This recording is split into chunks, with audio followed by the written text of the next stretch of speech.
Hola y bienvenidos un día más a la magia de la inversión. Estamos a 11 de septiembre y en el podcast de hoy os quería traer una historia. Una historia que es ficticia, que no ocurrió, pero que la voy a contar un poco como la he leído, porque la historia originalmente no es mía. La he visto en internet en inglés, pero que creo que es bastante importante o por lo menos bastante interesante de comprender y entender y sacar buenas conclusiones. La historia original está escrita por Charlie Vilello en el blog de compoundadvisor.com, por si la queréis encontrar. Y básicamente lo que hace es un poco crea un hermano gemelo a Warren Buffett que se llama Wally Buffett, que también nació en Omaha en 1930, y bueno, empiezan a vivir y viven de la misma manera. Y cuando son adolescentes, pues los dos empiezan con un poco de dinero a invertir en acciones, y mientras que Warren Buffett busca pues las típicas acciones, como ha hecho a lo largo de su vida, pues que estén baratas, que sean buenos negocios, etc. Sin embargo, su hermano ficticio gemelo intenta siempre buscar la empresa que va a pegar el petardazo. Tras unos pequeños años, pues Warren Buffett le va muy bien y a su hermano Wally pues no ha tenido mucha suerte y básicamente ha vendido cuando ha habido pánico y ha acabado pues prácticamente perdiendo todo.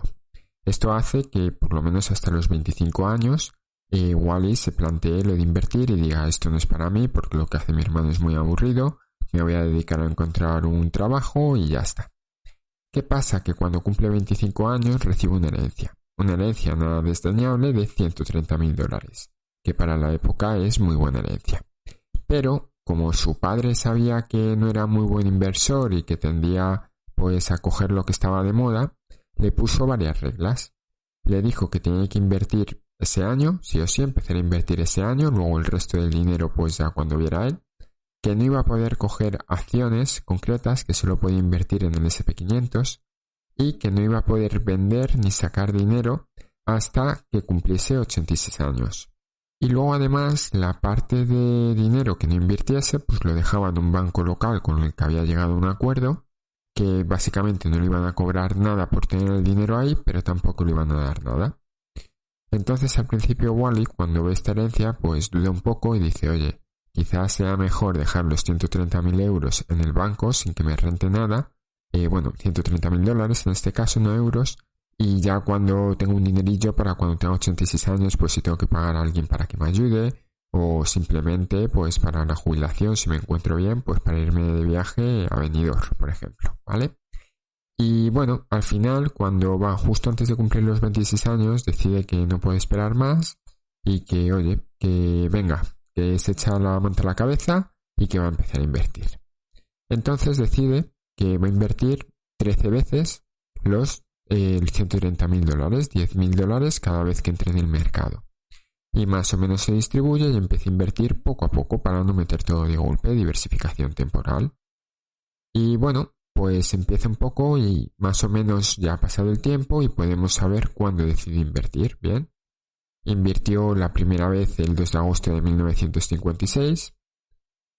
Luego siguió invirtiendo en diciembre de 1961, porque al principio pues cayó mucho el mercado, un 21%, hasta octubre de 1957. Luego en diciembre de 1961 invirtió otros 10,000, en febrero de 1966, diciembre de 1968, enero de 1973, noviembre de 1980, agosto de 1987, julio de 1990, julio de 1998, 8 años ahí sin volver a invertir, marzo del año 2000, octubre del 2007, septiembre de 2018 y febrero de 2020. Si os fijáis un poco en las últimas fechas, ya os podéis ir haciendo una idea de que la mala suerte de Wally eligiendo las fechas para comprar acciones o el tipo de acciones también era para ver cuándo entraba en el mercado, porque fijaros, febrero de 2020 fue antes del COVID. Septiembre de 2018 me acuerdo yo leer noticias de que el mercado alcista en Estados Unidos se acababa. Octubre de 2007, pues la crisis que pasó, la crisis financiera. Marzo del 2000, la crisis de las .com. Y así podríamos ir yendo una a una y viendo que ha invertido justo antes de las grandes caídas del mercado. Con todo esto, llega agosto de 2021 y Wally pues cumple 86 años. y dice, oye, mira, para llegarme un regalito por Navidad, yo he hecho lo que me han dicho, he ido invirtiendo pues en el S&P 500, voy a esperarme a Navidad. Y así cuando acabe, Navidad, que acabe el año, y veo qué ha pasado, ¿no? Y bueno, ya veré cómo va, porque yo me he olvidado de esto, simplemente he ido emitiendo esas fechas, pero en ningún momento he querido ver cómo iba, porque me entraba el pánico y iba a vender todo. Entonces simplemente me he olvidado, he ido metiendo dinero poco a poco y ya está. Y voy a ver cómo me ha ido. Total, llega el año nuevo, dice feliz 2022, ¿no? Y se loguea en internet, entra en su broker y ve cuánto dinero hay ahí. Y claro, se queda un poco sorprendido, porque dice, he comprado justo antes de las mayores caídas de bolsa, pues a ver, que me quede como estaba, ¿no? Como mucho. Y lo que se encuentra es que tiene 18,6 millones de dólares. Eso significa que ha aumentado prácticamente por 143 veces el dinero inicial que tenía de 130.000 dólares, más o menos un 10,5% anualizado. Y no hay ningún error en el cálculo, lo podéis calcular y simplemente es una persona, Wally, que ha fallado completamente, lo ha hecho lo peor posible a la hora de averiguar en qué momento invertir. De hecho, lo mejor, como os podéis imaginar, hubiera sido meter todo el dinero de golpe. Pero bueno, él ha ido metiendo poco a poco y siempre justo antes de que la bolsa cayese.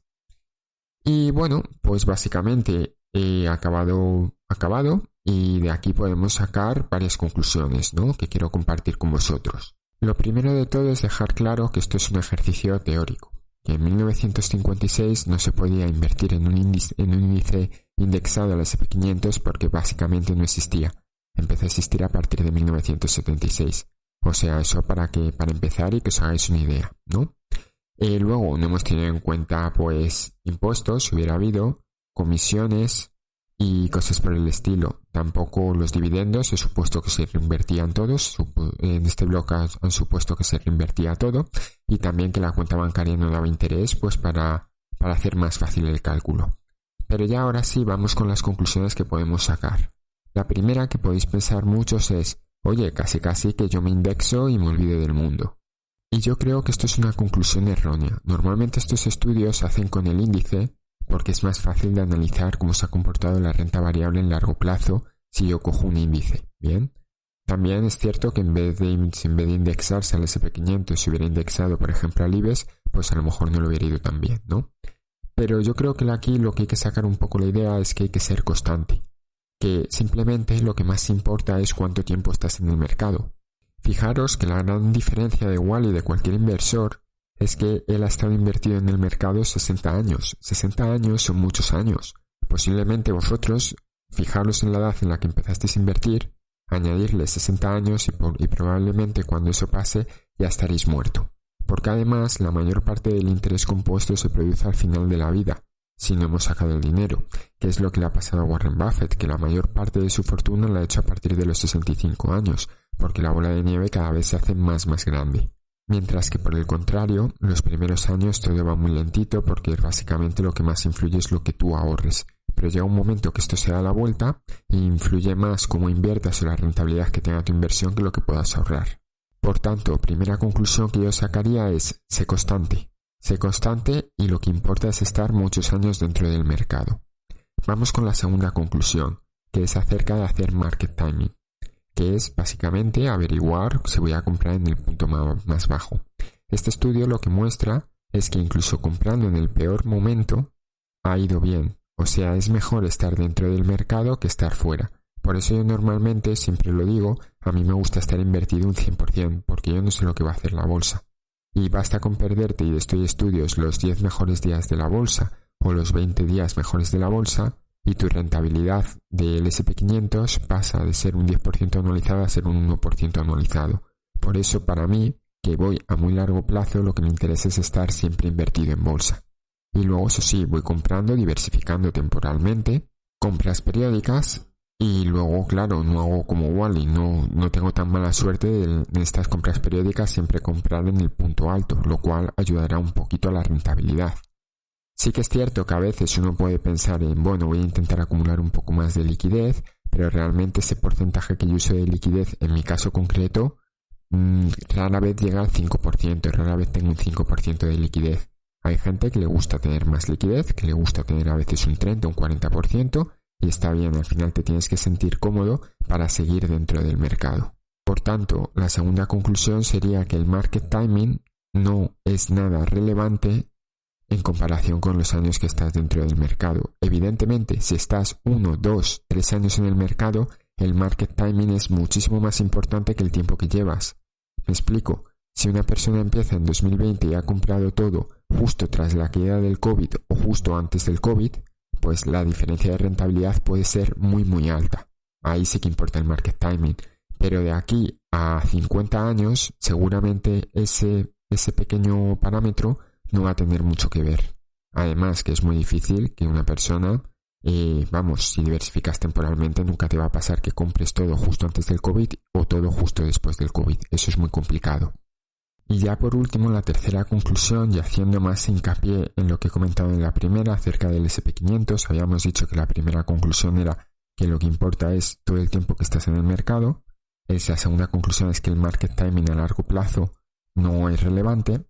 Y la tercera conclusión sería el S&P500. Bueno, si miramos históricamente, un índice que básicamente replique lo que hacen aristócratas del dividendo se ha comportado mejor que el S&P500. Por tanto, parece una estrategia muy buena. Sí que es cierto que en el corto plazo, vamos a llamarlo así, 5 o 10 años, es corto plazo comparado con los 60 años que ha invertido Wally. Los últimos años el S&P500 ha estado muy muy fuerte, principalmente por el peso de las tecnológicas, las cuales no reparten dividendo y por tanto no están en el índice de aristócratas del dividendo. Pero esto es algo que ha ocurrido en los últimos 5 o 10 años y habrá que ver a muy largo plazo qué pasa. A lo mejor estas empresas, por ejemplo Google, empieza a repartir dividendo. Apple ya lo hace y parecía que nunca lo iba a hacer. Y resulta que Apple va a entrar en el índice de aristócratas del dividendo algún día. Esto es algo que no se puede saber. Pero al final, si tienes una estrategia que es consistente, puede que hagas un poco más de rentabilidad, puede que hagas un poco menos que el índice. Lo que importa es tener una estrategia buena. Por tanto, huir de los vendehumos, huir de los traders que generalmente no tienen resultados consistentes, y lo muy importante es ser consistente en el tiempo. Y ahora, aunque podría acabar el podcast ya, me gustaría contaros y hablaros desde mi experiencia personal. Yo llevo desde 2013 invirtiendo en bolsa, que ya son casi, 9 años llevo ya. El año que viene ya haré mi 10º aniversario invirtiendo en bolsa, desde que compré las primeras acciones. Y yo empecé con muy poquito dinero, mi primer sueldo ahorrado fue para acciones de bolsa. Y empecé como todo el mundo, poquito a poquito. Y sí que os puedo decir que ya poco a poco se empieza a ver el efecto del interés compuesto. Ahora mismo estoy en un punto que, para que os hagáis una idea, si la bolsa sube un 10%, va a afectar más que la capacidad de ahorro que yo pueda tener al valor total de mi cartera. Lo mismo si la bolsa baja un 10%. Entonces, claro, a veces cuando llevas ya números un poquito más grandes, lo que quieres es evitar una volatilidad tan alta, porque al fin y al cabo que la bolsa baja un 10% es lo más normal del mundo y puede suponerme el ahorro de más de un año. Bien. ¿Qué pasa? Que como la bolsa suele ser alcista, cuando luego la bolsa sube, pues imaginaros que un año baja, por decirlo de una manera, un 5%, pero al año siguiente te sube un 20% o te sube un 35%, como subió el S&P500 el año pasado, pues claro, influye muchísimo más que el dinero que yo pueda aportar. Y aquí esto es lo que vengo diciendo desde hace muchos años, sobre todo para la gente joven, que es muy muy importante empezar cuanto antes mejor. Aparte de por poder estar, por decirlo de una manera, como Wally, 60 años en el mercado, sobre todo es porque puede llegar un momento, como puedo estar yo ahora mismo, que diga, mira, pongo una pausa, bien, ahora quiero dedicar mi dinero a otras cosas, el dinero que ahorro con mi trabajo, ya sea a comprarme un coche, a comprarme un piso o a cualquier cosa, o a viajar o lo que sea, y no quiero, lo que ahorro no lo quiero invertir en bolsa, porque ahora ya tengo un capital que está en bolsa que está trabajando para mí. Y ahora va a empezar a ser mucho más importante, si no lo es ya, que yo creo que ya lo es, pero de aquí a 5 años va a ser para mí mucho más importante la rentabilidad que haga mi cartera que yo lo que pueda ahorrar, como os he comentado antes. Entonces, claro, llega un momento que si tú partes de esa base de que llegas con 30, 35 años con una cartera, digamos, fuerte, puedes decir, mira, yo ya no invierto más, mi jubilación o mi independencia financiera ya la tengo aquí garantizada, a los amantes del Excel podéis jugar con eso, podéis decir, oye mira, si sigo invirtiendo, por decirlo de una manera, 1.000 euros al mes, que son 12.000 euros al año, ¿cuántos años me acorta la independencia financiera? Y veréis que como mucho son 2-3 años, como mucho, porque ya empieza a ser mucho más importante el capital que tenéis y cómo está invertido y qué rentabilidad está teniendo.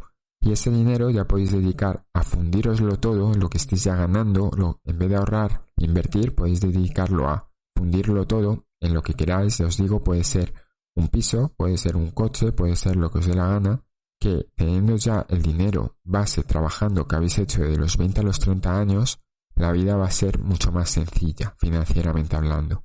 Yo por mi parte sí que planeo seguir ahorrando dinero e invertir poco a poco lo que voy ahorrando, como he hecho hasta ahora, sin mucho cambio, pero sí que me planteo a lo mejor cuando llegue a los 35 años o a los 36 años, poner un punto aparte y decir, ya no hace falta que meta más dinero, ahora este dinero que estoy ganando lo voy a dedicar a otras cosas. El dinero que estoy ahorrando no tiene por qué ser derrocharlo, pero puede ser, por ejemplo, ahorrar para la entrada de un piso y tener mi propio piso. Puede ser que porque quiera comprarme una finca, o porque siempre he querido viajar a Australia, nunca lo he hecho, pues lo voy a hacer ahora con 35 años, por poner un ejemplo. Y ahora sí, para terminar, la última reflexión que os quiero dejar es acerca de cómo se invierte en bolsa. Como sabéis, yo invierto de una manera muy defensiva, en empresas muy consolidadas, no me gusta que haya mucha volatilidad. Y claro, ¿esto qué significa? Que si yo miro mi cartera respecto al S&P 500 Total Return, si la miro en un año como puede ser 2021, estos datos que estoy contando aquí los estoy sacando del broker, Interactive Brokers, pues resulta que el S&P 500 Total Return, que es el que incluye los dividendos, pues ha tenido un retorno en 2021 del 28,71% y la caída máxima es de un 5,12%. Mientras mi cartera, acordaros que 2021 fue un año muy alcista, mi cartera subió un 22,95%, que está muy bien, pero es menos que el S&P 500, y la máxima caída fue muy similar, fue del 4,45%. Visto de esta manera, en 2021, desde luego, me hubiese sido mucho mejor indexarme al S&P 500. Además, esto tiene un poquito de trampa, porque hay que tener en cuenta que el S&P 500 Total Return que me está dando el broker está en dólares. Si realmente lo pasara a euros, la rentabilidad hubiera sido en torno al 35% o algo así. Sin embargo, si los mismos números los miro desde el 1 de enero de 2021, realmente el 4 de enero porque eran festivos los otros días, hasta el día actual del 9 de septiembre de 2022, que fue el viernes, esto mismo lo que me dice el broker es que la rentabilidad del S&P 500 Total Return ha sido del 11,05%. Que de nuevo hay que tener en cuenta el efecto divisa. Pero mi cartera tiene una rentabilidad del 25,10%. Y lo más relevante, aparte de que mi cartera ha mantenido el valor, lo más relevante yo creo que es la caída máxima.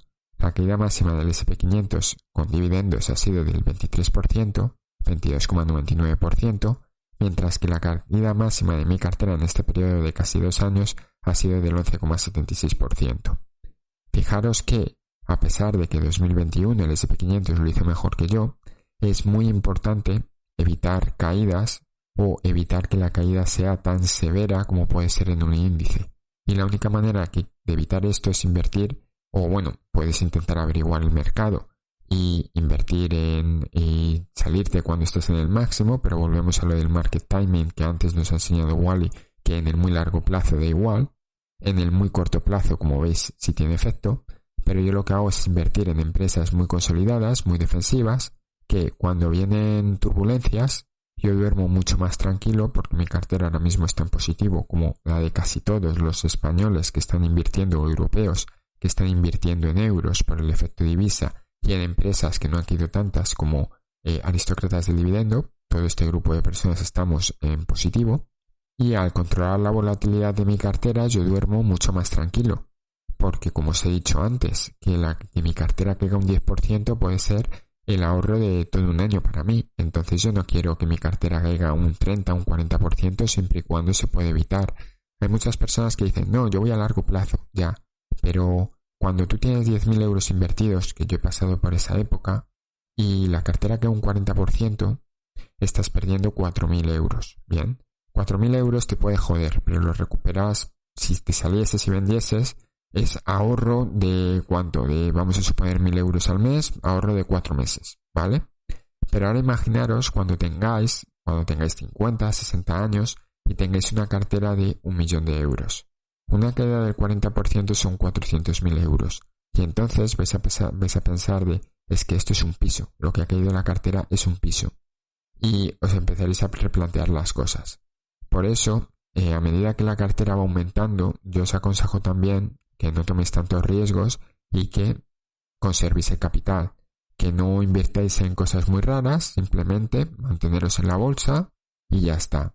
Y el índice puede ser una solución muy buena para muchas personas que no se quieran preocupar por la bolsa, pero siempre y cuando vayan a llevar muy bien las caídas, porque los índices, como se está viendo este año, también caen. Ahora, yo cuando se recupere el índice, espero que mi cartera lo haga peor que el índice. Lo lógico sería pensar, pues cuando se vaya a recuperar la economía, vendes tu cartera y te indexas. Sí, claro, pero primero tendría que pagar impuestos, segundo, no sé cuándo va a pasar eso. Sé que va a pasar, pero no sé cuándo. Entonces, yo prefiero seguir con mi cartera. Defensivo, cuando el mercado sube, mi cartera sube menos, cuando el mercado baja, mi cartera cae menos, y ya está, ya seguiré hacia adelante.